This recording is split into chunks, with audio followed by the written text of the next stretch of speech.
عزیزو، ایسے لوگ ہیں جو مکمل طور پر پاگل ہیں۔ رات کے وقت خدا سے معافی مانگ کر سکون سے سونے کی بجائے ان مہلک سودے کے لیے جو انہوں نے بند کر رکھے تھے، یہ شیطان کے ساتھ بند ہو رہے ہیں، یہ سوچ کر کے کہ وہ ہوشیار ہیں۔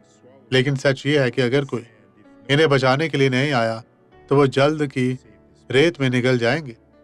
پھر بھی خدا اس شخص کو بچانا چاہتا ہے۔ پھر نبی میکا 2:1 میں کہتا ہے، ان پر افسوس جو بد کرداری کے منصوبے باندھتے اور بستر پر پڑے شرارت کی تدبیریں ایجاد کرتے ہیں اور صبح ہوتے ہی ان کو عمل میں لاتے ہیں، کیونکہ ان کو اس کا اختیار ہے۔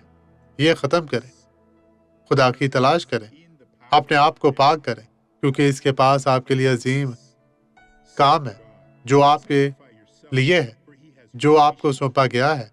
خداوند آپ کو برکت دے۔ آئیں دعا کرے۔ باپ، میرا ایمان ان تمام لوگوں کے ایمان کے ساتھ جڑا ہوا ہے۔ خداوند، میں ان تمام لوگوں کے لیے دعا گو ہوں جو تیری مدد کے محتاج ہیں۔